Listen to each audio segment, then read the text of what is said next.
It seems peaceful, but this is the very spot where a lot of Christians believe life on earth will end. The irony of religion is that because of its power to divert man to destructive courses, the world actually could come to an end. A lot of people in this country believe in end times. There will be this great reckoning, the rapture. Do you believe that? I do.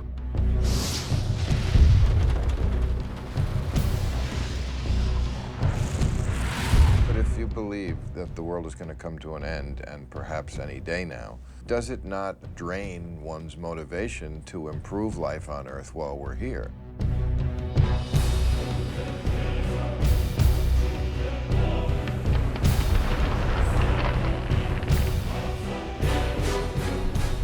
Plain fact is, religion must die for mankind to live.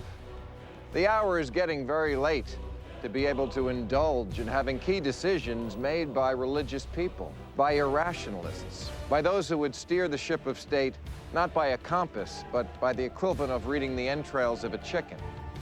George Bush prayed a lot about Iraq, but he didn't learn a lot about it. I don't know much about politics, but I'll vote for President Bush because of his faith. Faith means making a virtue out of not thinking.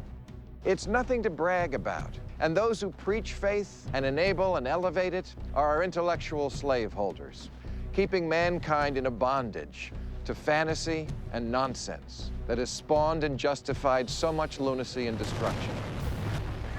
Religion is dangerous because it allows human beings who don't have all the answers to think that they do. Most people would think it's wonderful when someone says, "I'm willing, Lord, I'll do whatever you want me to do." Except that since there are no gods actually talking to us, that void is filled in by people with their own corruptions and limitations and agendas. It's going to happen, and I'm not saying necessarily nuclear. The Lord didn't say nuclear, but I do believe it'll be something like that. And anyone who tells you they know, they just know what happens when you die, I promise you, you don't. How can I be so sure? Because I don't know, and you do not possess mental powers that I do not. The only appropriate attitude for man to have about the big questions is not the arrogant certitude that is the hallmark of religion, but doubt. Doubt is humble, and that's what man needs to be, considering that human history is just a litany of getting shit dead wrong. Jesus is coming back to rescue the Jews because he is the only one that can. The believer goes in the paradise, and believer, they will go to the hell. The Jews are the only reason that I am a Christian. I love them. But you're not going to take them up to heaven with you, are you? I'm gonna go in the rapture, and I'm gonna come back on a white horse.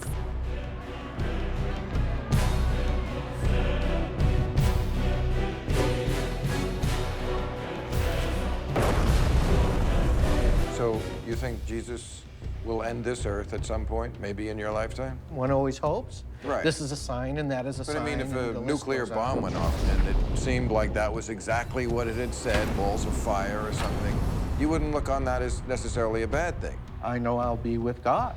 This is why rational people, anti-religionists, must end their timidity and come out of the closet and assert themselves. And those who consider themselves only moderately religious really need to look in the mirror and realize that the solace and comfort that religion brings you actually comes at a terrible price.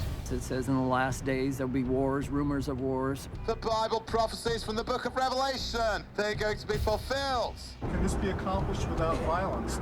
No. Islam ruling the world, global jihad. Who will win out? Will win. That's for God to decide on Judgment Day.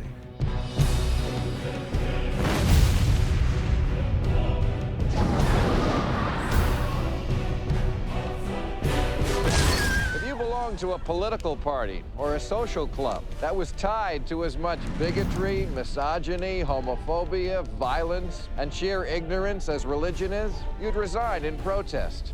To do otherwise is to be an enabler, a mafia wife, for the true devils of extremism that draw their legitimacy from the billions of their fellow travelers.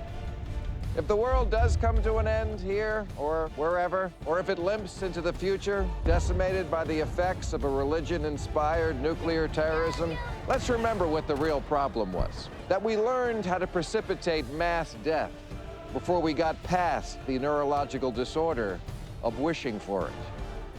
That's it. Grow up or die.